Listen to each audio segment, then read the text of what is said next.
So as of today in Australia, and I guess tomorrow for most of you watching elsewhere in the world, it is officially the month of Assassin's Creed Shadows, launching on March 20th. And I think it's fair to say that there is more riding on this game for both Ubisoft and for us as fans of the game than there has ever been before in the Assassin's Creed franchise, and hell, maybe just any Ubisoft game ever released. Leading into all of my coverage over the next few months of Assassin's Creed Shadows, I think it's important to discuss why there is so much riding on the game and why they are in the position that they're in. And so without wasting any time, let's get stuck right into it. Now, I think it goes kind of without saying that one of the key reasons there is so much riding on this game is essentially just the position that Ubisoft have found themselves in over the last probably 3 to 5 years now. Ubisoft's recent failures in a lot of their core franchises that they own, they just aren't hitting the way that they used to. And at the end of the day, Assassin's Creed is actually one of their last standing massive IPs that they can really rely on. And even then, I don't know if we are at the point they can even rely on Assassin's Creed either.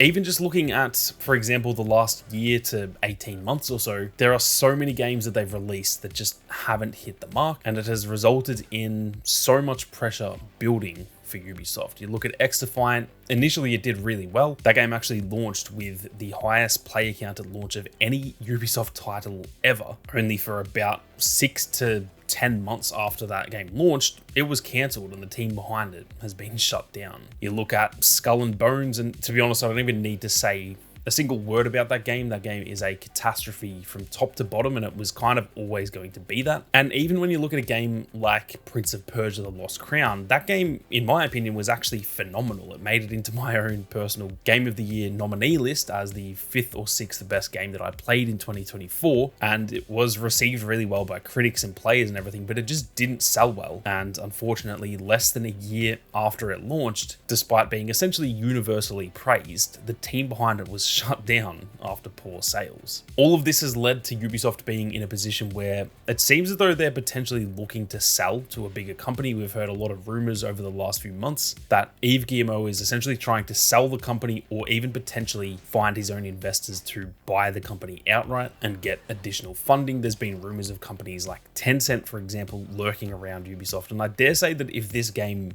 isn't a hit, that is almost certainly going to happen. I'll be shocked if this game flops and they don't sell within 6 to 12 months after that happening. So I think the key reason there is so much riding on this game, not just from a gamer's perspective, the actual position the company themselves are in, it is not good, and they are at risk of potentially having to shut down so many different studios just to kind of consolidate a lot of the losses that they've made over the last few years. Now, on top of the position that Ubisoft themselves are in, the position of the franchise itself isn't that much better, if I'm being completely honest. Now, obviously, Origins did kind of reboot the franchise a little bit. They went in a slightly different direction. They had a slight break before that game as well, and it has, I guess, rejuvenated Assassin's Creed a little bit. And even when you look at Valhalla, that is actually the highest selling game by quite a bit in the entire franchise. I believe it nearly doubles any game in the rest of the entire franchise. So it's not like Assassin's Creed is in a really terrible position. Their last mainline game, I'm not including Mirage in that because that was a bit more of a spin-off, and it was only a $40 game and stuff. But Valhalla being their last mainline title, technically speaking, it was the most successful game they've ever had. So on paper, they should be in a really good position. But even with that, I just think the overall reputation of Assassin's Creed is not where it needs to be, and this game kind of needs to change that if the franchise is going to have the future that I think we all want it to have. Obviously, the more modern day games are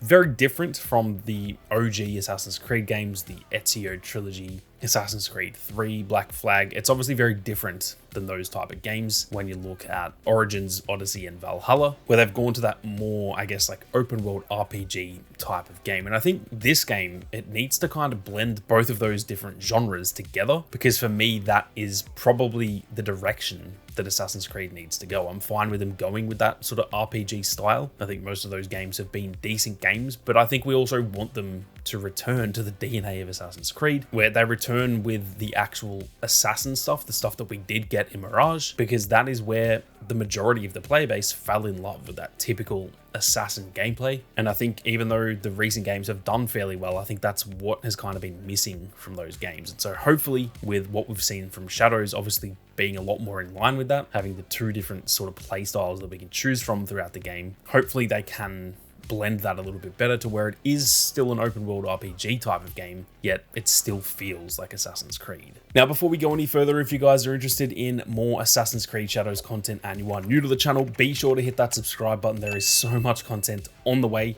Ever since playing way back in January, I have been fixated on this game. I've had so much content planned ever since then, and there is going to be probably 12, 13, 14 videos from now until launch, and plenty more after launch as well. So make sure you don't miss out. And one other thing that I wanted to mention is that next week I'll also be doing a Q&A, answering a bunch of your questions about the game, whether that's based on my own playtime with the game or whether that's just stuff you want my opinion on or whatever the case may be. And I'll probably do multiple of these Q&As before launch. So if you guys have any questions you want answered, be sure to leave them down in the comment section. Now, I think another area that is actually building a lot of pressure with Assassin's Creed Shadows is to do with its overall setting, and that being set in feudal Japan. We've been kind of crying for a Japanese setting almost since the beginning of Assassin's Creed. I remember way back when the Ezio trilogy was actually coming out, back when I was actually like a teenager. And all the way back then, I remember people saying, oh my God, we need a feudal Japan setting for this game. That would be amazing. And ever since then, we've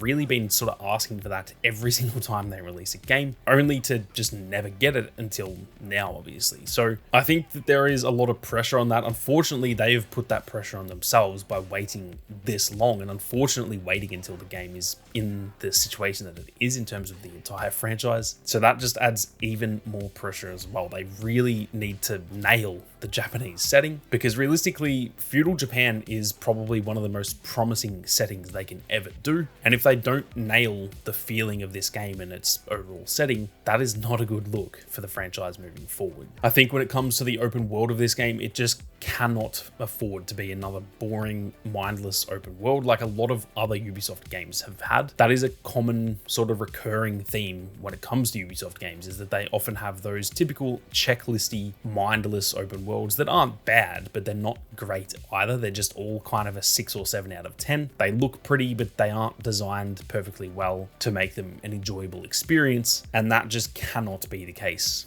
with this setting. It just cannot be a mid-level map that we all kind of go, yeah, it was fine. They really need to nail that setting after all of that building pressure for pretty much 15 years now that we've all been wanting that Japanese setting. Now, like I said, Ubisoft has had a pretty bad reputation when it comes to those open worlds, but in their most recent open world game, that being Star Wars Outlaws, even though the game itself did not review that well, I'm a massive Star Wars fan, and even I only gave it, I think, a 6 or a 7 out of 10. I enjoyed it, but it wasn't that good. But I will say, it did have really decent open world design that allowed you to kind of explore the map at your own pace and find things on your own rather than just always being shown everything you need to do. And in my opinion, Shadows really needs to follow that formula. We cannot have that typical checklisty to-do list type of game that a lot of Ubisoft games in the past have been, not just Assassin's Creed, but look at like Watch Dogs and all those sorts of games. They all sort of have that same formula. And like I said, I just think